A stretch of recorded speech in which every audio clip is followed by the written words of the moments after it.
Bonjour à tous, bienvenue dans Panoramia. C'est votre magazine vidéo mensuel où on parle de technologie, de publications scientifiques, et c'est votre vue scientifique et technique autour de l'IA. Aujourd'hui, on a Pierre Cornette et Jean-Luc Parouti que vous connaissez déjà de par Fiddle ou les précédents Panoramia, mais on a aussi deux autres collègues qui sont là pour la première. Si vous voulez vous présenter? Oui, donc moi, c'est Maxime Soria dans l'utilisateur de ce jour de la saison.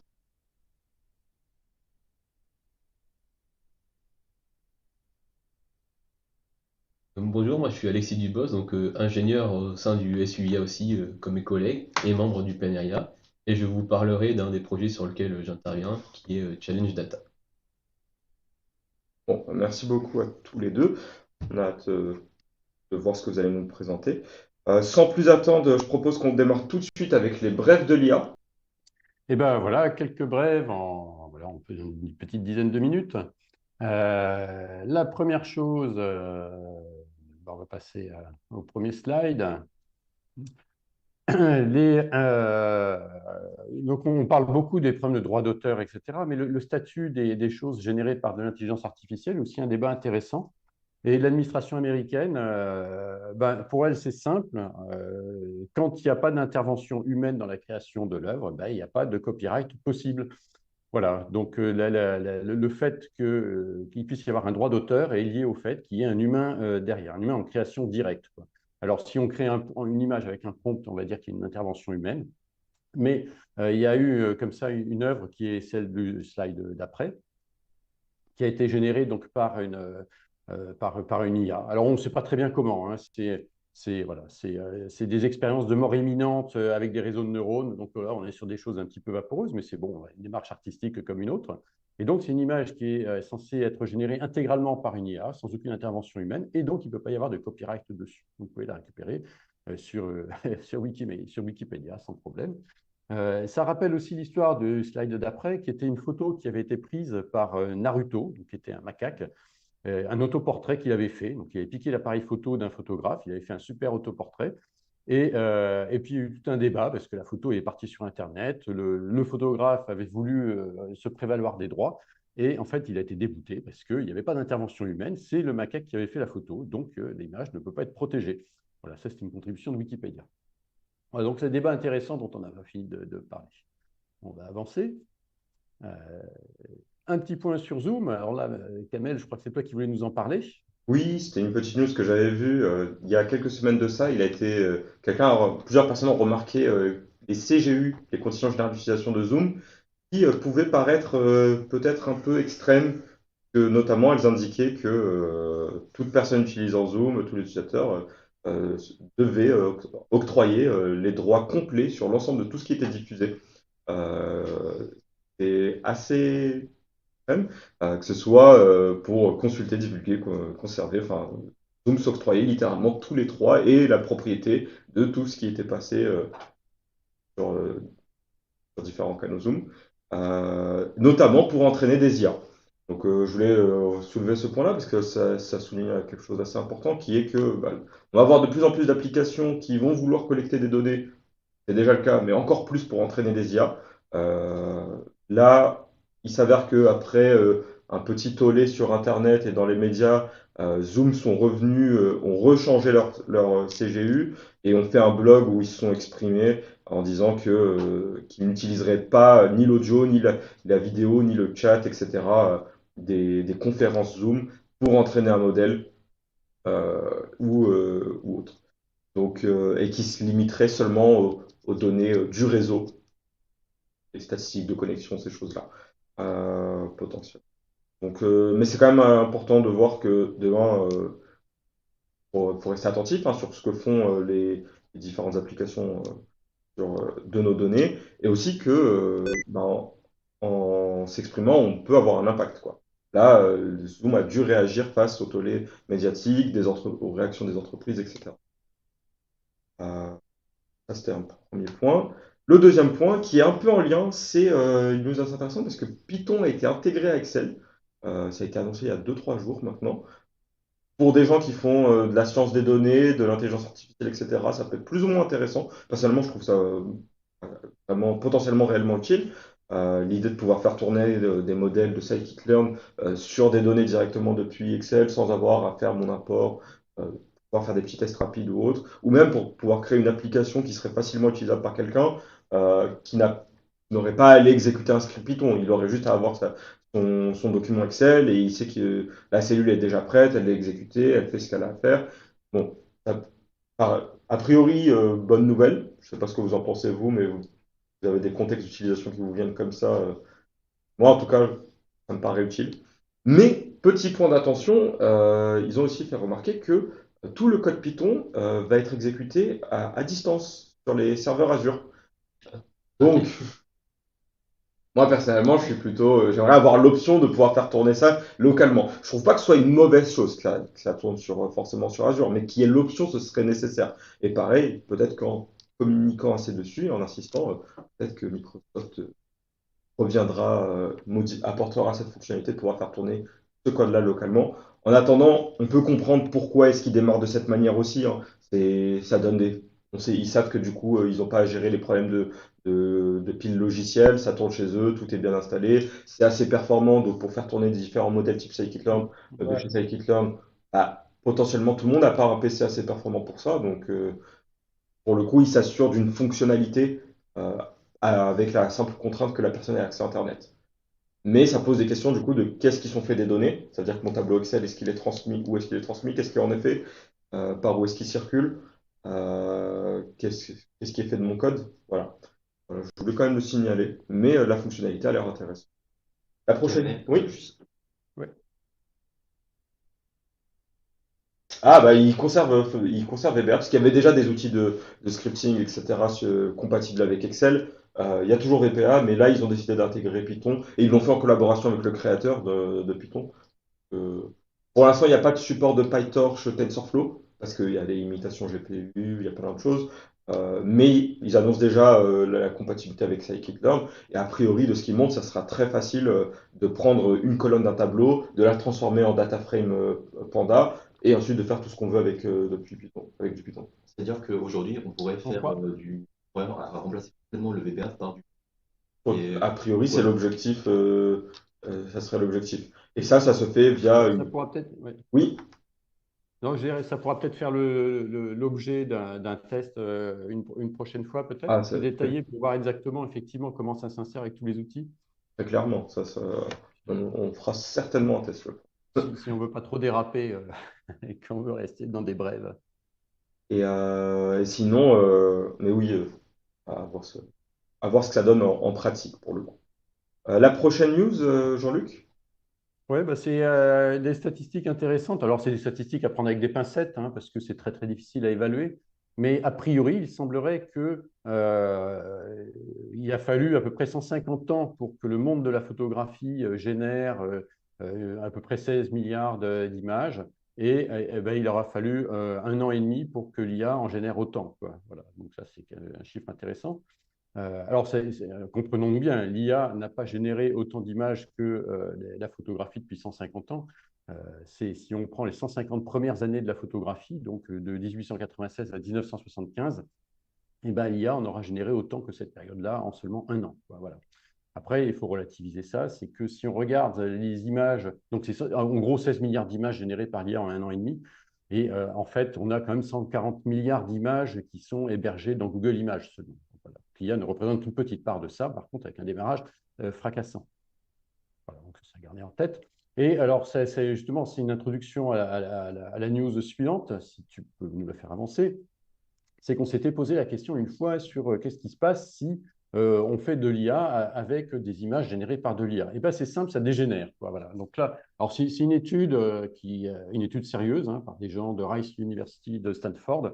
Il faudra que ce soit étayé par des travaux complémentaires, mais a priori, donc eux, ils ont défini un syndrome qu'ils appellent MAD, pour le modèle Autophagy Disorder, ben voilà, qui apparemment, quand on fait c'est assez intuitif finalement, hein, mais c'était intéressant de le vérifier expérimentalement et enfin scientifiquement, c'est que si on fait de l'apprentissage, alors ils ont utilisé plusieurs algorithmes, hein, des DLM, du GAN, etc. Et a priori, de manière assez chronique, il y a une réduction de l'information qui s'effectue au fil du temps et on a une dégénérescence dans les résultats. Donc ça veut dire qu'il faut insuffler, on a besoin d'insuffler de vraies images, de vraies données, on va dire de manière plus générale, dans les datasets de manière à pouvoir, en tout cas sur les modèles génératifs, générer des choses propres et de qualité. Donc ça va relancer, on va remettre ça, ça va remettre une pièce directement dans les débats autour des droits d'auteur et des choses comme ça. Mais c'est quelque chose d'assez intéressant voilà, dont on peut discuter et dont on pourra discuter dans nos formations et autour de toutes les problématiques d'augmentation de données en particulier. C'est pas forcément une très très bonne idée, quoi. Voilà. Du coup, ce type de publication redonne de la valeur aux créations humaines.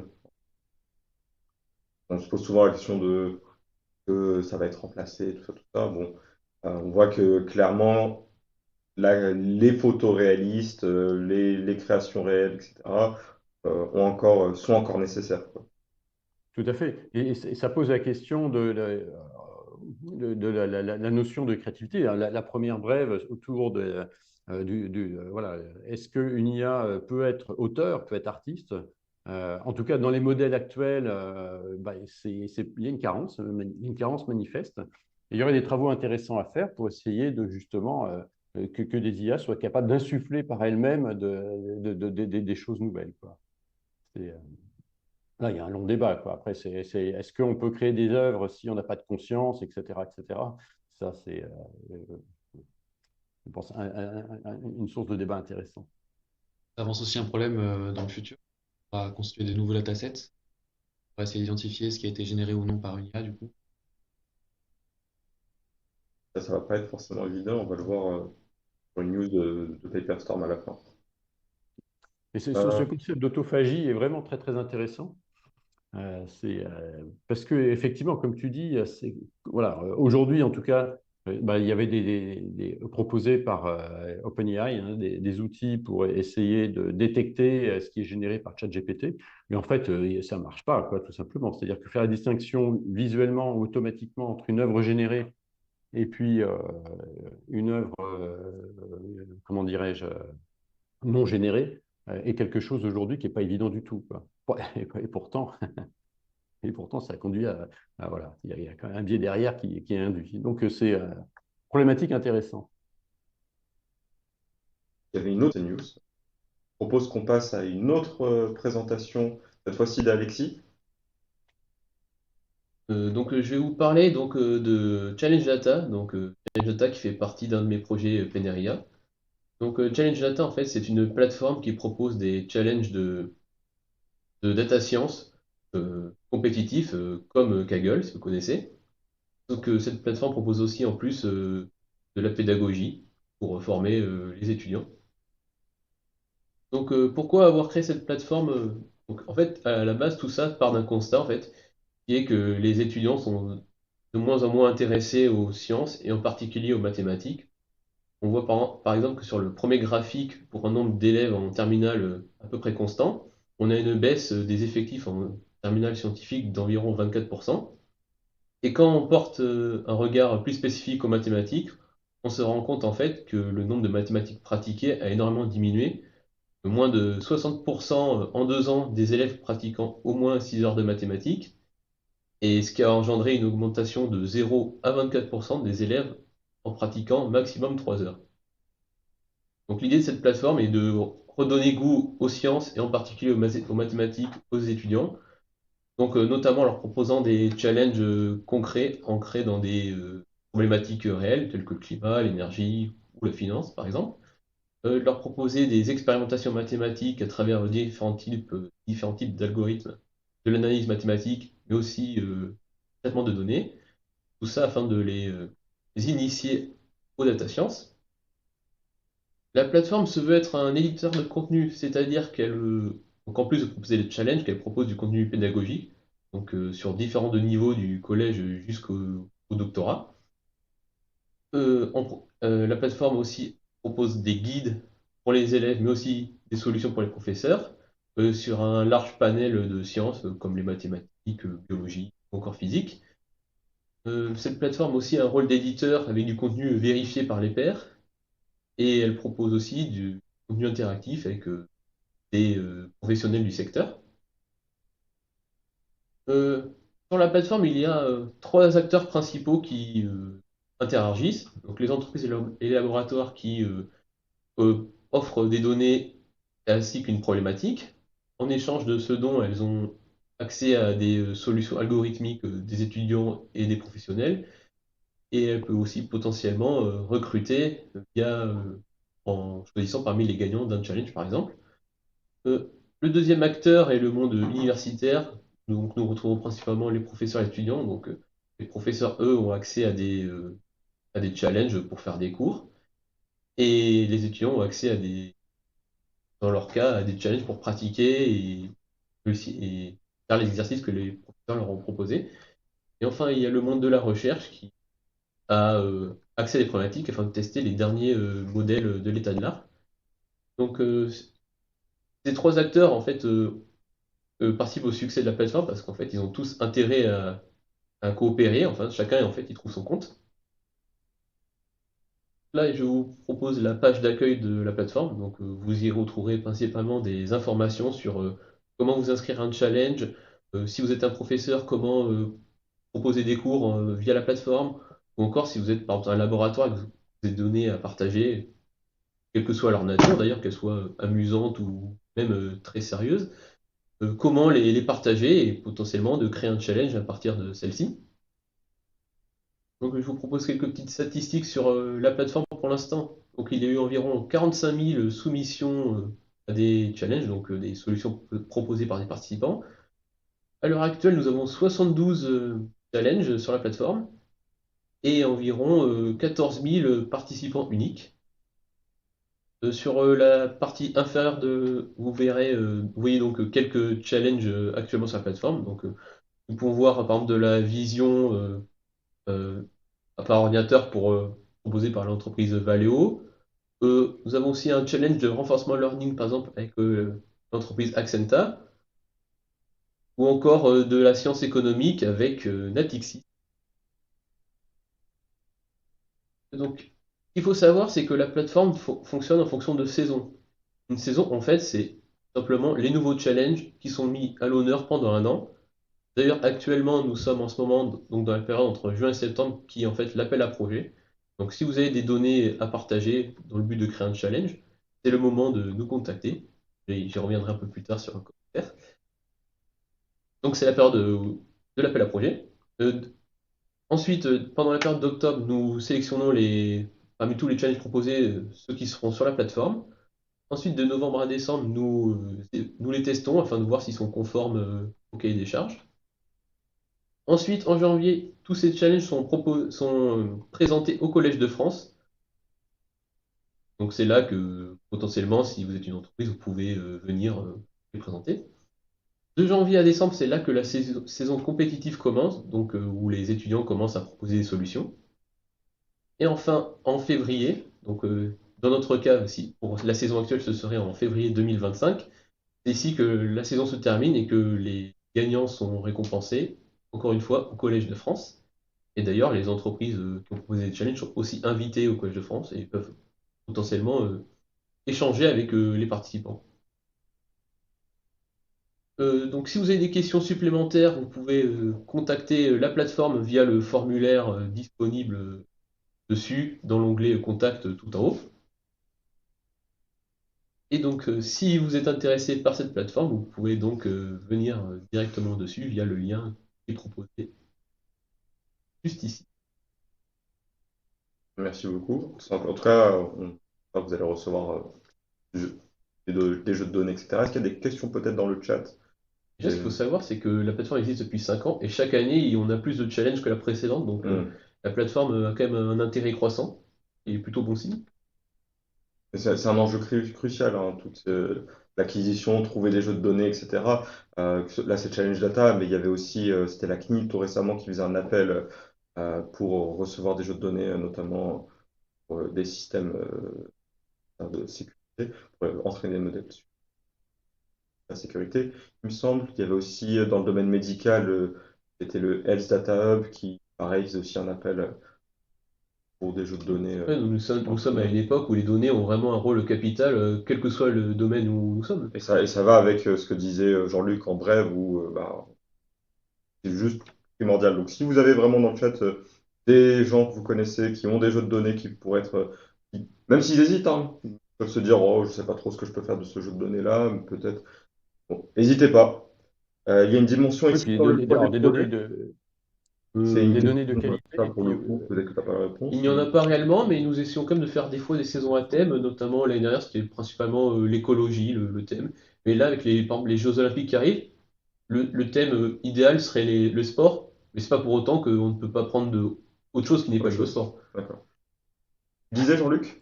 et- Tu disais? c'est juste pour apporter une précision, c'est que sur des données, on peut mettre des droits aussi, c'est-à-dire que mettre des données à disposition, c'est pas en être dépossédé, c'est faire en sorte que des gens puissent travailler sur son problème, sur ses projets, sur ses propres problématiques.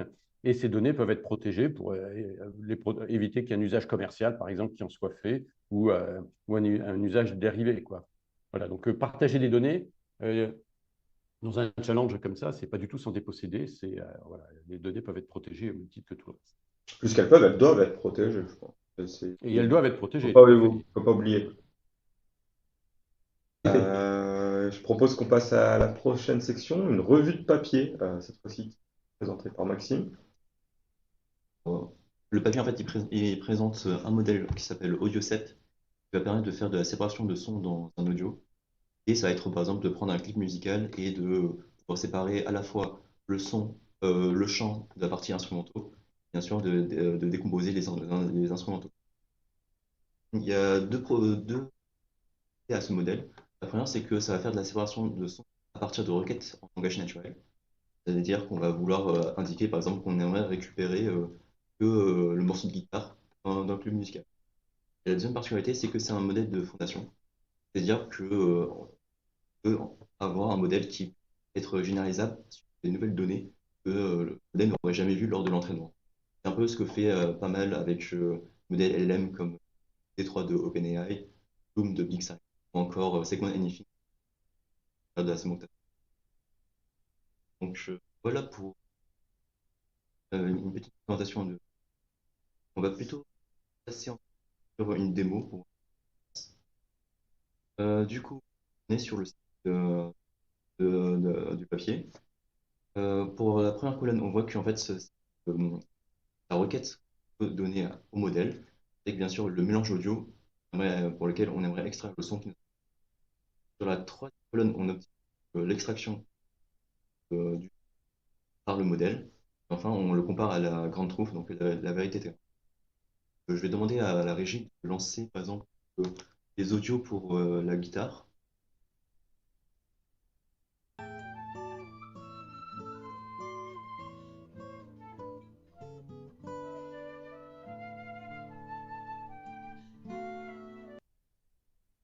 Voilà, donc là, on a un mélange avec une guitare et une. Et ensuite, on va lancer la deuxième vidéo.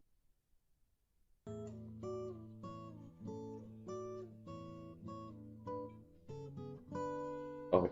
Ouais. Et on va lancer aussi.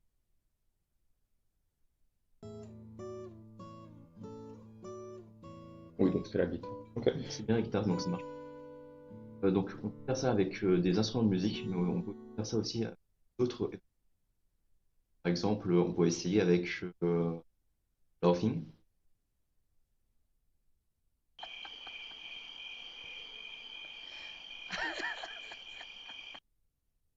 Des criquets en arrière-plan. Ouais, c'est Donc, ça. On peut lancer aussi le thème audio.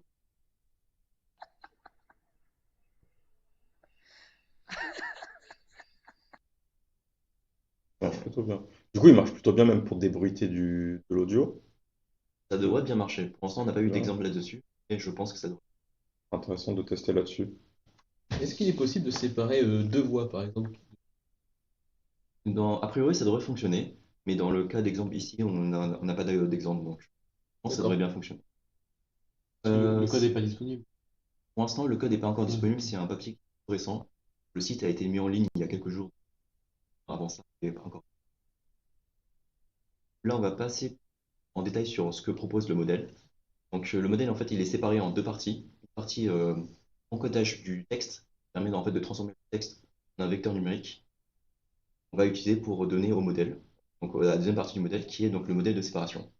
Le modèle de séparation, lui, va prendre à la fois donc, le vecteur numérique du texte et le son pour pouvoir aller extraire la partie qui nous intéresse du son. La particularité avec l'encodage texte, c'est que pour avoir un modèle de fondation, il faut en fait entraîner avec des grandes quantités de données et on est assez limité avec la modalité texte-audio en termes de taille de données. Et pour passer outre ce problème, les auteurs en fait, ils ont proposé d'utiliser d'autres modalités comme l'image et l'audio, c'est-à-dire des vidéos, parce que normalement on a une grande quantité de vidéos sur YouTube. Bien sûr, si on entraîne un modèle à faire de l'audio et de l'image, c'est pas un modèle qui va pouvoir faire de l'audio et du texte. Mais il y a un hack là derrière, derrière, c'est qu'on peut utiliser par exemple des modèles comme Clip de OpenAI, qui permet de relier à la fois l'espace de l'image et l'espace du texte. Donc avec un encodeur multimodal de Clip, on peut donc lors de l'entraînement utiliser l'encodeur image de Clip avec le son, l'entraîner, et à l'inférence, utiliser l'encodeur texte Clip avec le son, et ça marche tout aussi bien. Voilà comment fonctionne ce modèle. Ensuite, une fois qu'on a donc le son, l'encodage du texte ou de l'image, on a aussi donc le son pour lequel on fait une transformation de Fourier locale, c'est-à-dire donc le spectrogramme de ce signal. On va donner ensuite au modèle de séparation avec l'encodage texte ou image pour obtenir donc un masque d'amplitude et, et un déphasage.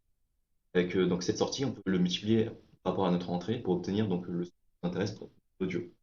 Ensuite, on applique transformation de Fourier inverse pour obtenir donc le son final. Voilà un peu comment on fait le modèle. Ça marche plus ou moins bien. Il y a quand même des pistes d'amélioration là-dessus. Et c'est de se dire que là, on a utilisé du texte, mais on aimerait bien sûr rajouter plus de modalités, que ce soit de l'image, du son. Et on aimerait aussi peut-être entraîner le modèle sur. Les auteurs aimeraient peut-être entraîner le modèle sur aussi un dataset plus gros. En tout cas, les résultats, en tout cas, de ce qu'on peut entendre, c'est assez bluffant. On attend de voir le code. Ce serait bien d'avoir accès. Ils ont dit s'ils allaient le partager Le ou... code va être partagé. Ah bon, tout de suite, ok. Bon, la petite session de nettoyage, on va attendre un petit peu. N'hésitez pas aussi, hein, on y pense, mais à nous suggérer des papiers dans les commentaires, même après la rediffusion. Hein, la vidéo et le live est redisponible après en rediffusion. Si d'ici le mois prochain vous voyez des papiers, n'hésitez pas à venir en commentaire, à nous indiquer ce que vous avez testé, ce que vous avez trouvé, etc. On est totalement preneur. Ça, c'est un premier point. Et même si vous avez peut-être vous-même quelque chose à présenter, c'est quelque chose qui est envisageable. Sinon, je pense qu'on... là, je vois pas particulièrement de questions. Je propose qu'on passe à la prochaine revue de papier, qui va être présentée par Pierre. Alors, ok. Bienvenue à la revue de papier numéro 2. Moi, je vais vous parler d'un papier qui est sorti il y a pas très longtemps, qui s'appelle Universal and Transferable Adversarial Attacks on Inline Language Models. Alors, qu'est-ce que c'est que ça? C'était de casser plus ou moins l'alignement humain des modèles. Donc, c'est-à-dire que si vous utilisez donc, les modèles de langage, hein, vous utilisez par exemple ChatGPT, demandez quelque chose qui est éthiquement répréhensible, le modèle va refuser de vous répondre. Voilà. Et donc, ils ont publié une technique qui permet de casser ce refus de réponse-là. Alors, pourquoi publier dessus? C'est bizarre éthiquement de faire le choix de faire ça. Les auteurs se défendent de ce point de vue-là, notamment parce que la technique qu'ils utilisent est plus ou moins directe, donc il y a pas beaucoup d'idées novatrices, qui est déjà utilisée ailleurs.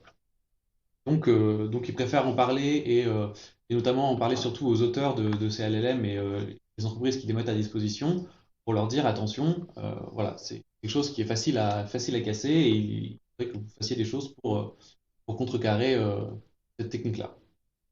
Voilà. Donc l'objectif derrière ce papier, c'est donc d'avoir des questions qui sont éthiquement répréhensibles et il ajouterait simplement donc un prompt. Donc c'est une suite de textes qu'on mettrait derrière la demande. Et ce texte-là euh, influencerait le modèle de sorte à ce qu'il peut bien répondre à nos questions qui sont normalement répréhensibles. Voilà, alors c'est quelque chose qui existe déjà. Il y a des gens qui passent beaucoup de temps à essayer de chercher un prompt particulier ou à changer leur prompt vraiment sous différentes itérations jusqu'à ce que le modèle veuille bien leur répondre. Euh, et là, c'est une technique qui est automatique, donc qui est plus efficace en termes de temps. Et c'est aussi une technique qui peut marcher sur plusieurs modèles à la fois. C'est-à-dire que vous pouvez un seul prompt peut donc tester sur différents modèles et les différents modèles ont répondu à la question. Alors, donc la technique de recherche, comment est-ce qu'ils ont fait? Donc, on retrouve ici les deux parties donc, qui sont donc ça c'est donc des tokens. Alors des tokens c'est plutôt on va dire des mots pour les modèles de langage. Donc on a d'abord les tokens demandés par l'utilisateur et un suffixe donc qui serait l'adversarial prompt. Là on a un exemple en bas de la page. On aurait write a commenting anonymous dash threat et donc le suffixe serait initialisé avec simplement des points d'exclamation. Voilà.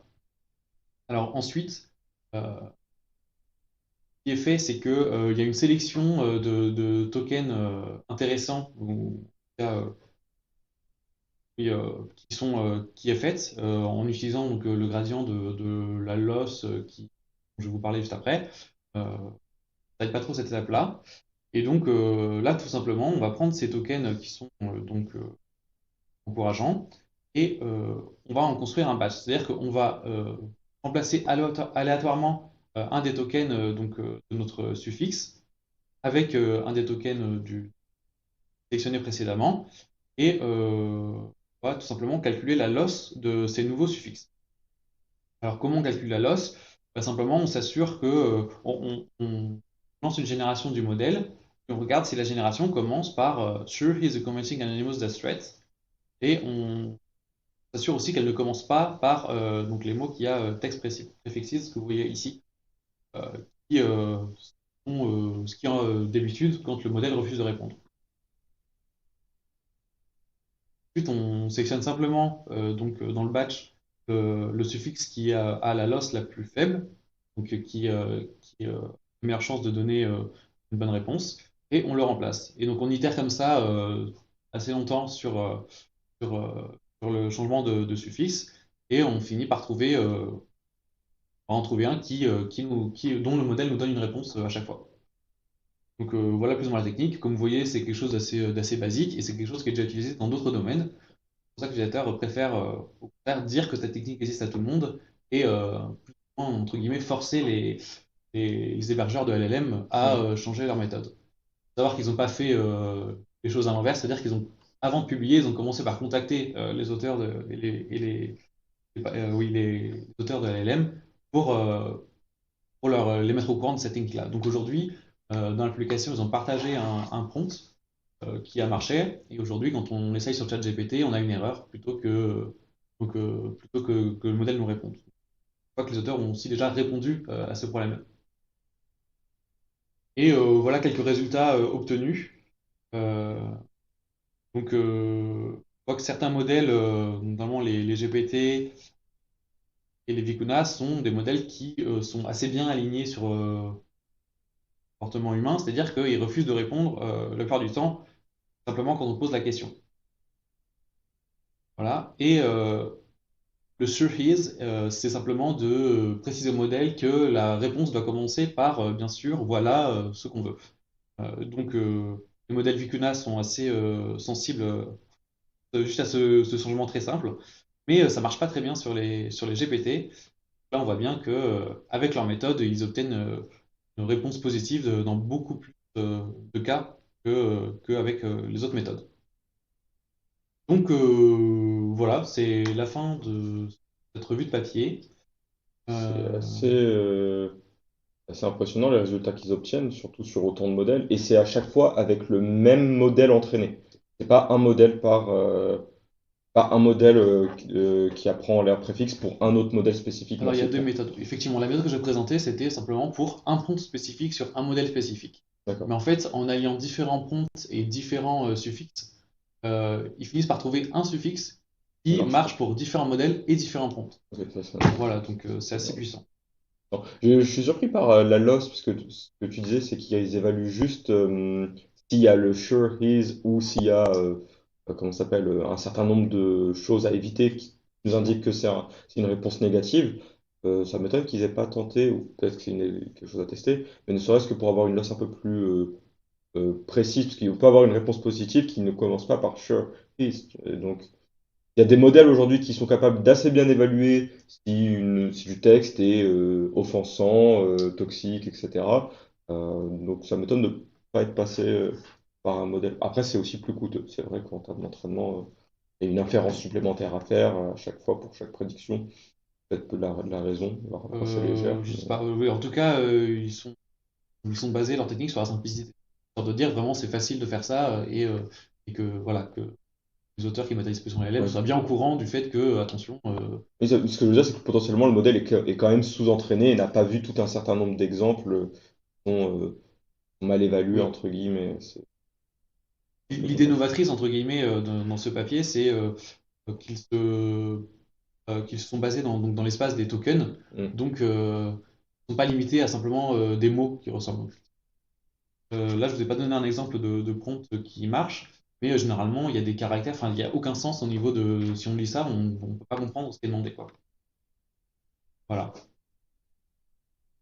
Super intéressant.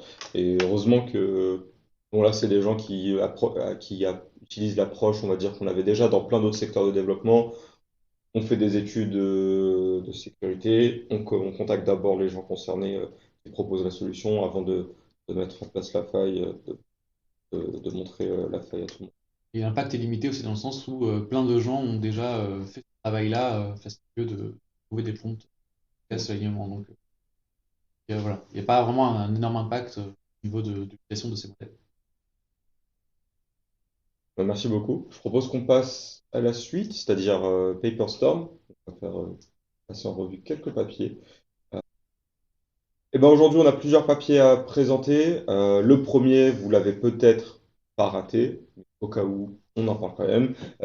Stable Diffusion XL, qui a été publié il y a quelques semaines de ça, juste après le précédent Panoramia, où bah, on a à nouveau un nouveau modèle génératif d'image qui est encore plus performant qu'avant, qui a priori se positionne au niveau des performances de Midjourney. En tout cas, il y avait auparavant, on constatait quand même une différence entre Stable Diffusion, Midjourney et d'autres modèles, etc. Là, on a fait encore un bond en avant, c'est particulièrement bluffant. Bon, dans le papier, on a des études comparatives, on a pas mal de choses qui sont présentées.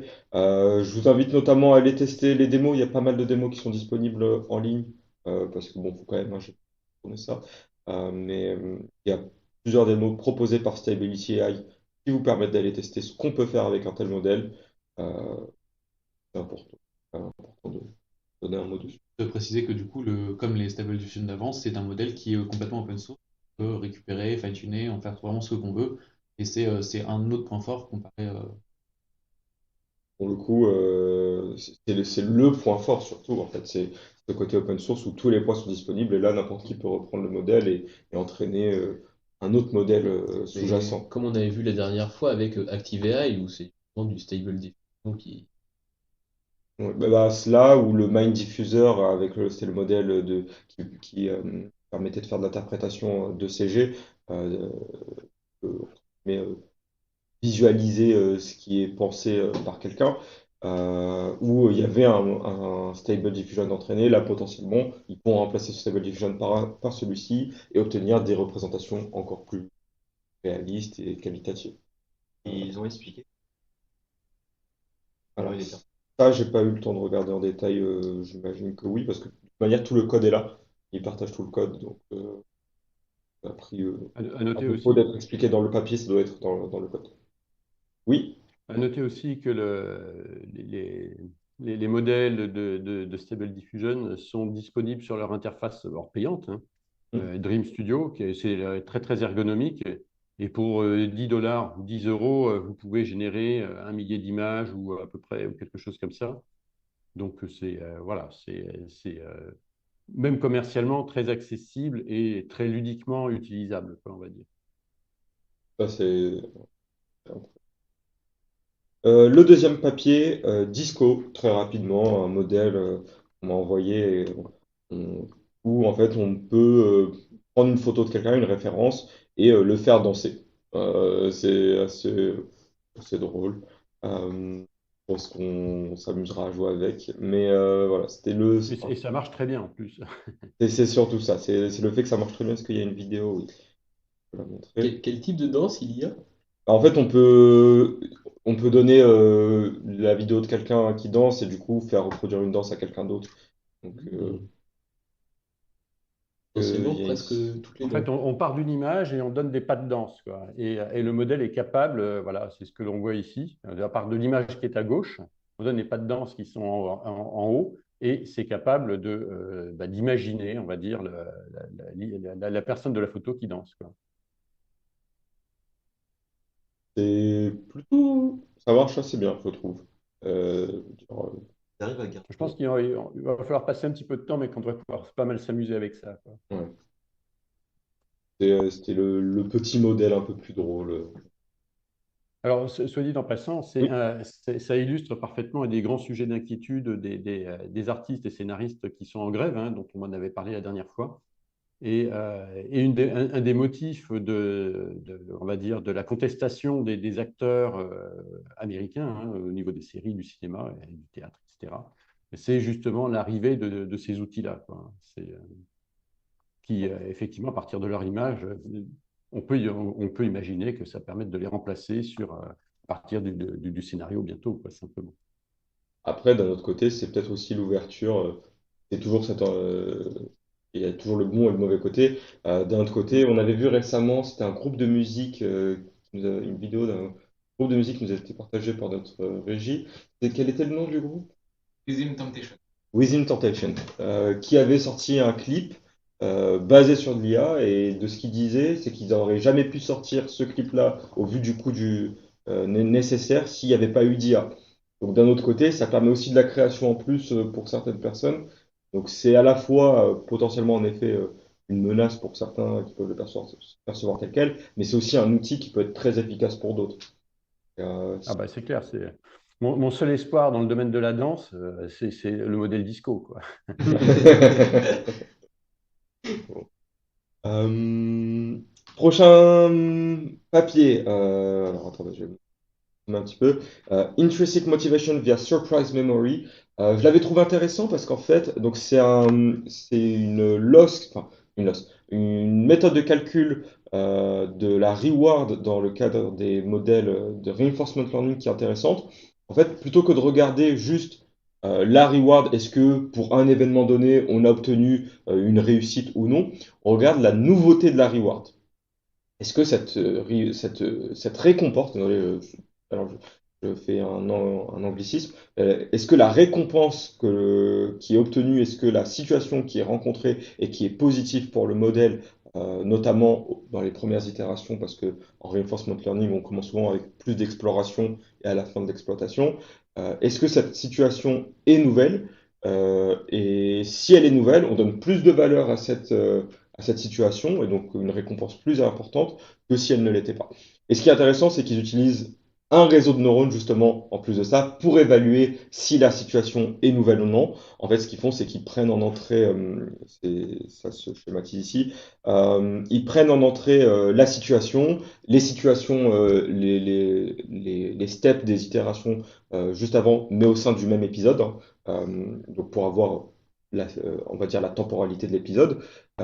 Et ils essayent avec un modèle de compresser puis reconstruire cette situation-là.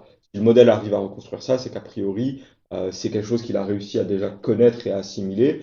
Alors que si c'est quelque chose de nouveau, normalement, le modèle ne devrait pas pouvoir réussir à le reconstruire. Donc, ils utilisent ça pour évaluer à quel point l'événement rencontré est nouveau ou non. Est-ce qu'ils arrivent à à prédire l'arrivée de cet événement avec un réseau de neurones.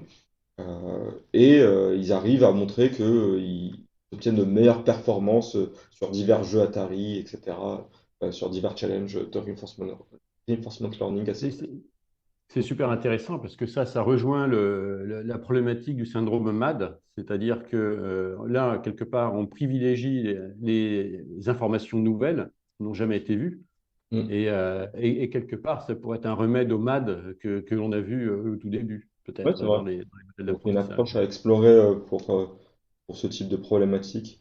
Mais voilà, j'invite à aller jeter un œil dessus. Il se comprend assez bien, c'est un papier, mais qui est tout de même très intéressant. Voilà. Prochain papier. À quel point est-ce que les détecteurs de deepfakes sont-ils généralisables? Bon, c'est une étude empirique, l'ai mise là parce que même si c'est une étude empirique, elle est quand même assez extensive. Euh, mais la conclusion, c'est celle qu'on imaginait. Et ben, ce n'est pas généralisable. Aujourd'hui, les détecteurs de deepfake ne sont pas particulièrement efficaces. Il y avait cette question que tu disais au tout début de comment est-ce qu'on différencie des données réelles de données humaines. Ben, ça va être encore un challenge pendant un moment. Mais à défaut de proposer une solution, euh, potentiellement ce GitHub, ou en tout cas ce projet, on peut se reposer dessus et c'est ce qu'ils suggèrent comme une sorte de benchmark. Ils ont mis en place tout un repo avec tout plein de bench, tout plein de tests à mener sur divers datasets, etc. Donc ça peut être le début d'un benchmark généralisé pour tester si votre nouvelle approche de deepfake detector, est-ce qu'elle est robuste ou pas? Ça peut vous permettre de gagner du temps de développement. Voilà, ça c'était le point sur ce papier. La dernière news, c'est pas réellement un papier. Ça aurait pu être dans les brefs de l'IA, mais on le met ici. NVIDIA DLSS 3.5. Alors, qu'est-ce que c'est? NVIDIA, donc fabricant de matériel, notamment de cartes graphiques, qui vendent aussi au grand public et qui servent notamment à jouer à des jeux vidéo. Avec ces cartes graphiques, ils proposent plein d'outils logiciels, notamment des outils de rendu de la lumière dans l'espace qui se base depuis quelques années maintenant sur ce qu'on appelle le ray tracing. L'idée, c'est qu'on projette des rayons dans diverses directions et on voit comment ces rayons rebondissent, interagissent avec différents matériaux, etc., pour estimer comment la lumière doit être rendue dans l'espace. Jusque-là, ce qui était fait, c'était on avait des approches plutôt algorithmiques basées sur de la simulation. Avec DLSS 3.5, il propose un modèle qui vient remplacer tous ces modules qu'il y avait auparavant par des réseaux de neurones. Euh, ah oui, oui, bien sûr, je peux zoomer, bien entendu. Euh, je n'arriverai pas à faire ça. Ce DLSS 3.5, il est assez bluffant, il a été présenté il y a quelques jours, parce que notamment, il permet d'avoir des détails plus précis, plus fins dans les reflets, dans toutes les illuminations, etc. Il vient corriger, il est pas plus lourd en termes de performance que la solution d'avant, qui utilisait plusieurs solutions stackées les unes après les autres. Ah, on a ce réseau de neurones. Très brièvement, il faut savoir que ce qui est fait en fait, c'est que il y a d'abord un premier calcul qui est là purement de l'ordre de la simulation, où on diffuse plein de rayons dans plein de directions, sauf qu'il n'y en a pas assez. Si on devait vraiment couvrir toute la scène, ça consommerait beaucoup trop de ressources. Donc en fait, on sample quelques rayons dans plein de directions, et du coup, ça laisse des trous entre certains rayons, puisqu'on ne fait pas pour tous les pixels toutes les directions de l'espace. Donc le problème, c'est qu'il faut trouver l'information entre ça. Il va falloir sampler et trouver l'information entre ça. On avait des solutions avant, on va dire, de la même manière qu'on allait upscale, agrandir une image, des solutions bilinéaires, trilinéaires. Il y avait des solutions aussi pour ces rayons-là. Et bien là, maintenant, on se base sur des réseaux de neurones pour faire ça, et pour faire aussi l'upscaling, et aussi pour faire de la génération d'images entre les images réelles pour avoir un sentiment de fluidité plus élevé. Et avec tout ça, on obtient des performances bluffantes euh, sur diverses scènes, etc. Là, on a un exemple. Vous voyez par exemple que tous les reflets se diffusent un peu mieux, la lumière est un peu plus euh, diffuse, etc. Il y a un exemple où ça se voit très bien. Ça corrige aussi des défauts. Là, par exemple, les jeux de lumière de la voiture qui étaient projetés vers l'avant sont moins bien diffusés. Et avec DLSS 3.5, maintenant, là, c'est correctement rendu. Ici, on a l'exemple où dans des reflets, on a plus de détails avec la nouvelle version. Voilà. Ça marche plutôt bien, c'est intéressant. Et je voulais en parler un petit peu. Il n'y a pas eu de publication spécifique de papier. Enfin, pas pour le moment, je ne l'ai pas vu. Mais c'est techniquement intéressant. Il y a un gain en inférence. Bah, justement, a priori, c'est de ce qu'il disait, c'est que comparé à la solution qu'il y avait avant, il remplace plusieurs modules algorithmiques par ce réseau de neurones et il constate même que dans certaines situations, ça peut même être un peu plus léger. Donc, c'est même pas une solution plus lourde qu'avant et elle est compatible avec toutes les cartes RTX. Depuis ça fait plusieurs années qu'on a déjà des cartes RTX sur le marché, donc pas mal de gens vont en profiter. Voilà. C'était la dernière news pour aujourd'hui. Et ce qui est assez Euh, rigolo, hein, c'est que quand même Nvidia, c'est grâce à eux enfin grâce à eux, c'est la puissance de calcul offerte par les GPU qui vient du jeu vidéo, quoi. C'est-à-dire que la puissance de calcul pour les GPU est issue du jeu vidéo qui a permis de faire de l'IA et l'IA à son tour permet de faire du jeu vidéo, quoi, du rendu de jeu vidéo. et, Quelque part, la boucle est bouclée, quoi. et ce qu'ils disent justement dans leur papier, c'est profiter de la puissance de deux ordinateurs sur votre PC, parce qu'en fait, il y a d'abord le modèle qui a été entraîné sur un supercalculateur, et sur votre PC, on n'aurait pas pu entraîner ça individuellement. Donc, leur matériel à eux leur permettent d'entraîner de tels modèles, et ensuite de les faire tourner sur des cartes graphiques, on va dire, grand public. C'est vraiment, c'est plutôt impressionnant pour le coup. Eh bien, c'était tout pour aujourd'hui. On va pouvoir conclure. Merci à tous d'avoir été présents. Est-ce qu'il y a peut-être quelques questions, des remarques dans le chat ou autre? Euh, Si vous avez des idées de papier, des choses, vous avez même potentiellement une idée pour venir intervenir dans Panoramia et présenter votre papier, n'hésitez pas à nous contacter, que ce soit en nous laissant un petit commentaire sur YouTube ou en nous contactant directement à l'Idris. Voilà. Merci. Merci à toutes et à tous d'être là, quoi. Vous étiez nombreux et nombreuses, alors qu'on est encore un peu en période estivale. C'est vrai. Merci. Au revoir. Au Au revoir. revoir. Ah.